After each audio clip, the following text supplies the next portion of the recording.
Why is my grandson going to the emergency room? Uncle Jimmy told me you're taking him. What's the issue? I don't know, Ma. That's what we're waiting to find out. We're in the waiting room right now. So we're just waiting to see what happens. Okay, but why are you there? What made you take him there? Junior doesn't seem like himself. Like he's drowsy, his breathing's very labored. He just doesn't look like himself. You can tell something's up. Was he sick? Did he have a fever? Well, he's definitely sick with something, but Miranda did the thermometer thing and she said he was hot, but he does have a fever. Was he turning blue or anything like that? Nah, not turning blue, but he don't look like himself, and his breathing it's freaking me out a little bit. So I'm glad we're here. Well, they shouldn't have you waiting in the emergency room long. Why don't you go talk to someone? Who am I going to talk to, Ma? I went to the lady at the front desk. I told her the situation. She said fill this out and sit down. There's no one to talk to. Do you want me to come down to the hospital? No, Ma, no. That's the last thing we want right now. Just let us figure this out, all right? They're going to take us soon. There's not that many people. There's not that many people in the waiting room. There's a million different breathing sicknesses out there with kids. And they're all gotten through human contact and being around the wrong people. Did Miranda have the baby around anyone she shouldn't have had the baby around? Ma, don't be asking questions like that, all right? No. The answer's no. And at the end of the day, Junior's 3 years old, okay? He's not a fragile newborn anymore. He's going to be out in the world. He's going to see people. He's going to be going to 3K soon. Oh, so what? The baby turns 3 and now suddenly he's immune to things like RSV, the flu, and everything in between? You still have to be careful, Joey. I get that, but it's not the days where we're scared to take him to the grocery store because he's a month old. You know what I'm saying? Make sure you get a doctor who deals with children. Ma, what, the doctor's going to come out and take us and I'm going to be like, hey, wait, you know how to deal with kids? It's a hospital. They're going to send the right people. Yes, Joey, there's a million different doctors walking around that hospital. You don't want the wrong one. I gotta go. I can't be having these ridiculous conversations right now. I'm your wife, and you've spoken to your mother more in the last 3 minutes than you have in the car ride to the hospital and here in the emergency room. Yeah, because my mom's not emotionally cheating on me. My wife is, though. I'm not emotionally cheating on you. And we're really doing this here. I just need you to be supportive right now. Our son is going through what he's going through. I'm here. I'm right next to you. I don't know what more support that you need.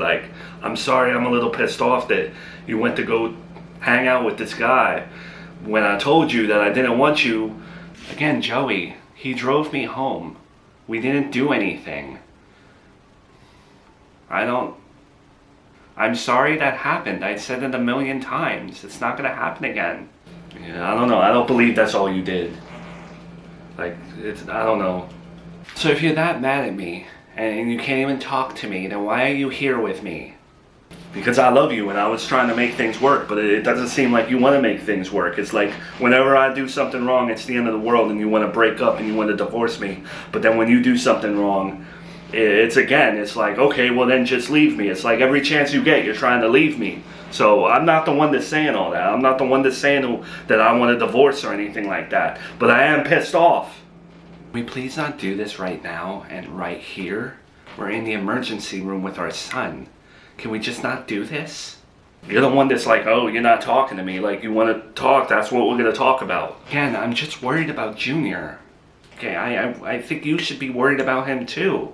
Look at him. He's going to be fine, okay? This is nothing. After running all our tests, I'm afraid your son has a severe case of RSV. Oh my God. What do you mean a severe case of RSV? It means that we're going to have to admit him to the hospital. He's probably going to have to stay overnight.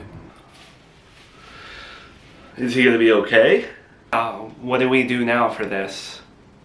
It's more of an hour by hour type of thing. We really just want to monitor. You're not talking riddles. I hate when doctors talk in riddles. It's either a yes or a no. Is he going to be okay or not? Joey, please don't yell at the doctor. I've made efforts to be polite to Miranda. I've complimented her, and I have extended the bridge for us to be civil so that I could be part of my grandson's life again. I just don't like how secretive they are when it comes to him. They're in the emergency room with their son, Mill. What secrets are they keeping from you?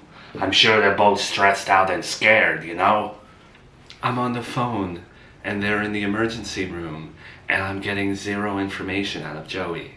And it's all because of her. She doesn't let him speak.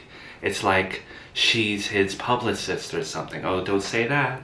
Don't do this. I'm the baby's grandmother. You know how hospitals are, Mill. We've dealt with them our whole lives. They might not know what's going on. You know, they don't... It's like watching molasses fall down the wall.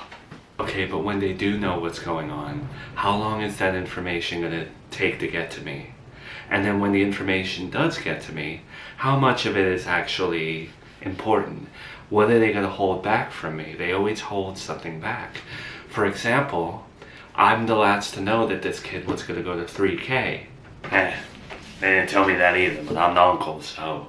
The kid is nonverbal. He's terrible around people. He throws tantrums.